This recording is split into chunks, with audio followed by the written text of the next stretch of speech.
Welcome to 4 Minutes Closer to God. My name is Doug. Today I wanted to review Thor Love and Thunder because in it there are many gods, and so we wanted to address that by way of the Bible. So the premise is that there is a man who is in the desert dying of thirst and starvation with his daughter who does pass, and he is drawn to the lush garden area of Rapu, who is his god, and so he pleads for her life with him, who just has disdain for Gorr. And this god Rapu, who is a fictional god, not one in the mythologies of ancient peoples, had just won the Necro sword in battle, and so Gorr gets that Necro sword in hand and kills his god Rapu, who is such a disappointment to him, and then he swears that he will kill all the gods, and so that brings Thor out of retirement. He goes into workout mode and goes from dad bod to god bod, so it says in the movie, and then he is gathering forces in order to take on Gorr.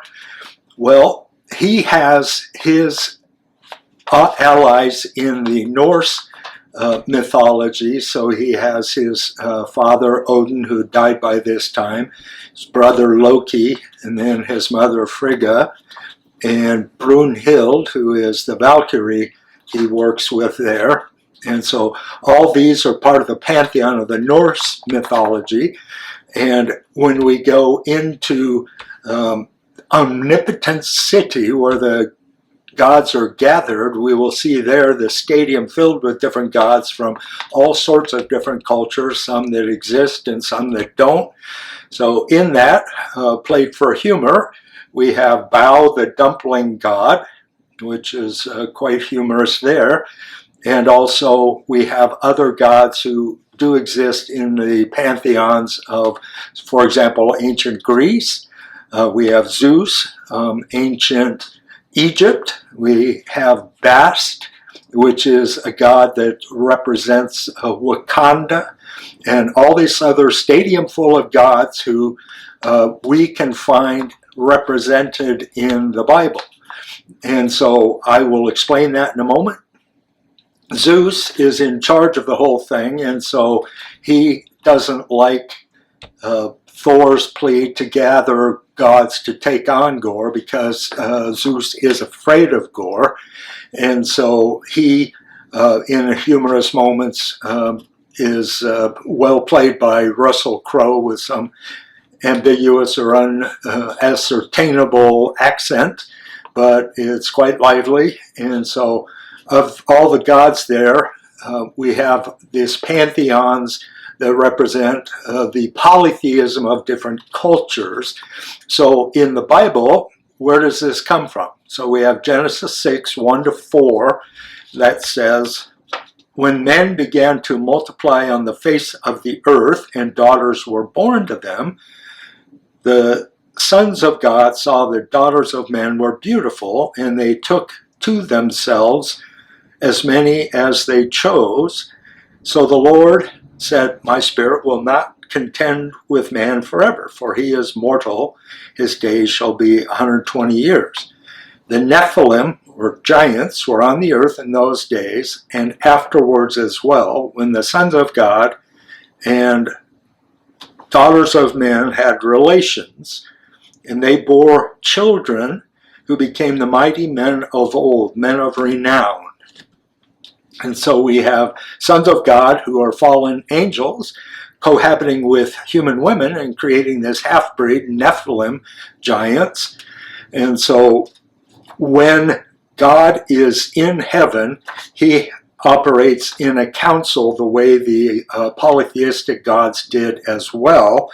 And so we have Deuteronomy 32, 8 and 9, when the Most High gave the nations their inheritance, he divided the sons of men. He set boundaries on the people according to the numbers of the sons of God. But the Lord's portion was his people, Jacob, or Israel, became his allotted inheritance.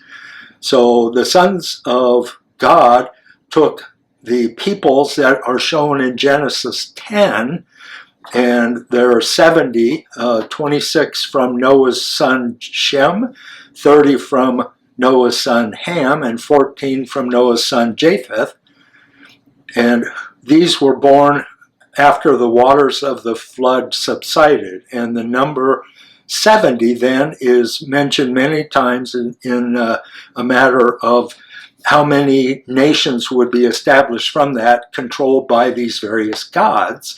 And so we have in cultures around the world these gods set in place over Egypt, Sumeria, Acadia, even Mexico. Kukulkan is represented in this movie as well. And so we have people from all over worshiping these gods who are fallen angels who have set up their principalities, and God is judging them. And so we have Genesis 82, God, the word is Elohim in Hebrew, takes his position in his assembly, so his lesser council of gods, and he judges in the midst of the gods, Elohim also, and asks, how long will you judge unjustly and show partiality to the wicked? I want you to vindicate the weak and fatherless and do justice to the afflicted. And so God is calling these gods to account. And so in the Bible we see the monotheistic God also having this assembly of lesser gods. They are created beings, angels, who then have been setting themselves up as the God, their supreme God, over their smaller group of people. And then from there we get the different pantheons of the different cultures. And so in Genesis 89, we get who in the skies in heaven, for example, can compare with the Lord? Who among those heavenly beings is like the Lord? And so that one God, Yahweh, is over all these other lesser gods, Elohim, who are the fallen angels. And so they're named by the same thing, Elohim, but there is no other God, Elohim, like Yahweh.